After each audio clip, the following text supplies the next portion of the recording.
Hello दोस्तों, स्वागत है आपका मेरे YouTube channel Himanshu Shrotriya the reasoning guru में। आज संडे है, संडे 14 अगस्त है, सबसे बड़ी बात कल 15 अगस्त है। तो आज बेटा मोटिवेशनल स्टोरी तो आपके लिए लेके आया हूँ, जैसे कि हर संडे में सुनाता हूँ, लेकिन आज देश के ऊपर आपको एक मोटिवेशनल स्टोरी सुनाने वाला हूँ। आप सभी लोग अपने देश से प्यार करते हैं, चाहे आप किसी धर्म के हों, हमारे लिए देश सबसे बढ़कर है। लेकिन आज भी ऐसे कितने क्रांतिकारी हैं जिनको हम नहीं जानते हैं। जैसे कि हर बार 15 अगस्त 26 जनवरी पे मैं बताता रहता हूँ किसी न किसी ऐसे क्रांतिकारी के बारे में जिसके बारे में आप नहीं जानते हो। जैसे कि 15 अगस्त पे पिछले 26 जनवरी पे मैंने बताया था ऊधम सिंह, जिन्होंने जलियांवाला बाग कांड का बदला लिया था। लंदन जाके 20 साल 30 साल बाद जाके 1940 में करीब जनरल ओडायर को मार के आए थे, लंदन जाके, है ना। सिर्फ बदला लिया था, बचपन में सोच लिया था कि इससे बदला लूंगा, जलियांवाला बाग कांड का बदला लिया था। लेकिन काफ़ी लोग उनको नहीं जानते हैं। ऐसे ही कई और लोग हुए हैं जिनको आप नहीं जानते। तो आज ऐसे ही एक राजा हैं गोंडवाना साम्राज्य के, जिनके बारे में आपको बताना चाहता हूँ। तो गोंडवाना साम्राज्य के जो राजा थे गोंड वंश के, जिनका नाम था राजा शंकर शाह, उनको और उनके बेटे रघुनाथ शाह को, दोनों को तोप से बांधकर उड़ा दिया गया था। जिंदा बांधकर उनको उड़ा दिया था। छितरे छितरे उड़ गए थे उनकी बॉडी के। तो आज तक ना ऐसी सजा और ऐसी क्रूरता किसी भी राजा के साथ नहीं हुई थी इससे पहले, ना ही आपने कभी सुनी होगी कि इस कदर उनको मारा गया। हुई होगी तो हम जानते नहीं। तो ऐसे ही ये 1857 की बात है, 18 सितंबर 1857।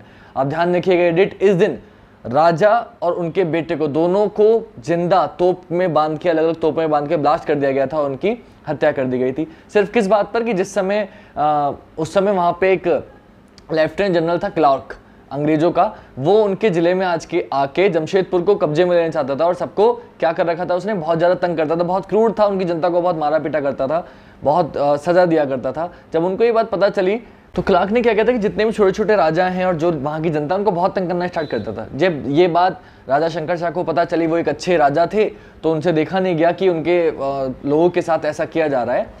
तो उन्होंने क्या किया, अपनी कविताओं के माध्यम से लोगों को एक करना शुरू कर दिया। अपनी कविता लिखते थे वो लोग तक पहुंचाते थे ताकि लोग जुड़ें, क्योंकि आपस में एक साथ 5 मुट्ठी बंदों के मुक्का मार सकते हैं एक एक करके नहीं। तो उन्होंने सोचा कि सब मिल जाएंगे और मिलकर अटैक करेंगे और क्लार्क को मार देंगे। अब प्रॉब्लम ये थी कि हमारे देश में आपको पता है कि हम लोग को कोई हरा नहीं सकता, लेकिन हमें अपने ही गद्दार मार देते हैं। तो ऐसे ही जैसे कि हमेशा कोई ना कोई गद्दार रहा है, वैसे ही कोई किसी गद्दार ने जाके उनको खबर दे दी, क्लार्क को खबर भी कह दी थी। क्लार्क को ये बात थोड़ी बहुत पता चली कि ऐसे ऐसा राजा कर रहा है, लेकिन उसको प्लान नहीं पता था। तो उसने साधु का भेष बना के कुछ गुप्तचरों को भेजा उनके राज्य में। अब राजा धर्म का बहुत मानता था, तो वो जब राजा आए तो उन्होंने उनका सम्मान किया, खाना वाना खिलाया, उनसे भी उस युद्ध में जुड़ने के लिए कहा। उनको पूरी बता दिया कि ऐसे ऐसे हम अटैक करने वाले हैं, आप भी हमारे साथ जुड़ जाओ। यही बात उन लोगों ने जाके क्लार्क को बता दी कि ये आप पे ऐसे ऐसे अटैक करने वाला है। क्लार्क सावधान हो गया। उन्होंने उससे पहले ही जाके किले पर अटैक कर दिया और राजा को और उसके बेटे को बंदी बना लिया, गद्दारी की वजह से। जब बंदी बना लिया गया तो उनका बदला लेने के लिए जैसे पता चला लोगों को, तो उनके जो वफादार थे उन लोगों ने अटैक करने की कोशिश करी। बट फिर कोई बदतमीज, जो गद्दार हमारे देश में बहुत आजकल, आपको पता ही है कि आजकल नहीं, हमेशा से गद्दार रहे हैं हम लोग। हमें दूसरा कोई नहीं मार सकता, हम अपनों से हार जाते हैं। तो वही चीज़ रही कि फिर से किसी ने गद्दारी करी और जाके बता दिया कि बदला, राजा के जो अपने वफादार लोग हैं वो बदला लेने वाले हैं और आप पे अटैक करने वाले हैं। जब पता चल गया, वो लोग पहले से तैयार थे, लोगों ने अटैक किया। तो उनको जो अटैक किया था छुड़ाने के लिए राजा को, उनके बेटे को, वो नहीं छुड़ा पाए, क्योंकि पहले से ही वो लोग तैयार थे और बहुत सारे सैनिक मारे गए। फिर भी उन्होंने कुछ अंग्रेजों को मारा, काफ़ी सारे महल जला दिए, लेकिन उसका कोई फायदा नहीं था, क्योंकि राजा और उनका बेटे को वो बचा नहीं पाए।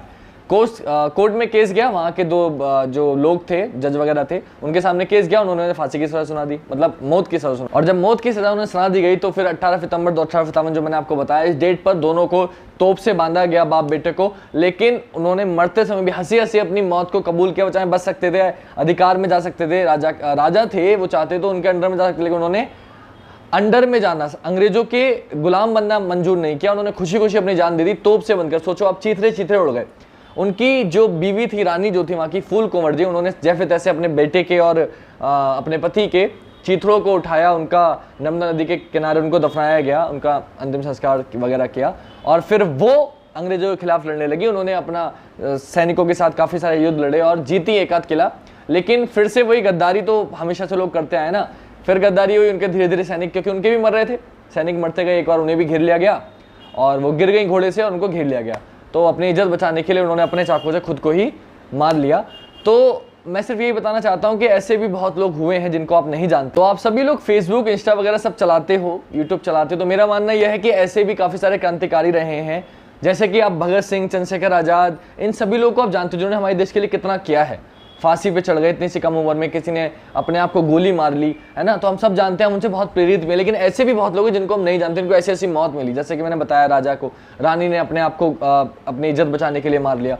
तो महिला भी शुरू से क्रांतिकारी रही हैं, लेकिन उनके बारे में पता नहीं है, या तो लोग नहीं जानते। अगर आप जानते हैं तो बहुत अच्छी बात, नहीं जानते तो प्लीज़ ये वीडियो ज़्यादा से ज़्यादा शेयर करिए, लोगों तक पहुंचाइए, ताकि लोग जानें। आप फेसबुक चलाते हो, इंस्टा चलाते हो, आप ऐसे लोगों के बारे में भी जानो जिन्होंने आपके देश को आज़ाद कराने के लिए इतना कष्ट किया है। और यहाँ तक कि एक रिक्वेस्ट और करना चाहूँगा कि काफ़ी लोग ऐसे हैं जो देश के लिए बोलते तो बहुत हैं, लेकिन फ्लैग होस्टिंग भी करने नहीं जाते। मतलब 15 अगस्त 26 जनवरी पे झंडा फहराने भी उन्हें शर्म आती है, टाइम उन्हें लगता है छुट्टी है, घर पे ऐश करो। तो प्लीज़ आप जहाँ भी हो, प्लीज़ कहीं भी जाइए, जो भी आपके पास उसमें कोई स्कूल है, कोई कोचिंग है, वहाँ जाकर झंडा जरूर फहराइएगा। क्योंकि एक दिन, 2 दिन होते हैं 26 जनवरी 15 अगस्त, अगर आप इन दिनों में भी अपने देश के लिए, वैसे आप कहते हो मैं देश प्रेमी हूँ, अगर आप झंडा भी नहीं फहरा सकते, मेरे स्टूडेंट है काफ़ी, मैं इसलिए एक टीचर हूँ उसके नाते समझाना चाह रहा हूँ कि आप सभी लोग प्लीज़ जहाँ भी आप हो, आपके आसपास नहीं जा सकते कोचिंग, जो भी स्कूल में हो पास में, जो भी आपका स्कूल हो, जो भी कॉलेज हो, जहाँ भी झंडा फहराए, या कोई सरकारी कार्यालय हो, आप वहाँ जाके झंडा जरूर फहराइए। क्योंकि देश के लिए, इस झंडे के लिए, इस आज़ादी के लिए बहुत लोगों ने अपने प्राण दिए हैं। आप कुछ नहीं कर सकते, एटलीस्ट इसका सम्मान तो कर सकते हैं। और प्लीज़ कोई भी झंडे को फेंकेगा मत। इस समय झंडा, हर घर झंडे का अभियान चल रहा है, उसको, उसका इज्जत करिएगा। झंडा 15 अगस्त के बाद लोग गिरा देते हैं, लेके जाते हैं, रास्ते में फेंक जाते हैं। अगर कहीं भी दिखे तो प्लीज़ जरूर उठा के रख लीजिएगा अपने पास, और देश का सम्मान करिए। प्लीज़ जहाँ भी आप जा सकते हो जरूर जाइएगा, झंडा फहराइएगा। आज की बात को अपनी यहीं खत्म करूंगा। जय हिंद, जय भारत, वंदे मातरम। कल मिलते हैं 15 अगस्त पे, मैं भी जाऊँगा झंडा फहराने अपनी कोचिंग, आप लोग भी जहाँ हैं जरूर जाइएगा। आज के लिए इतना ही। भारत माता की जय।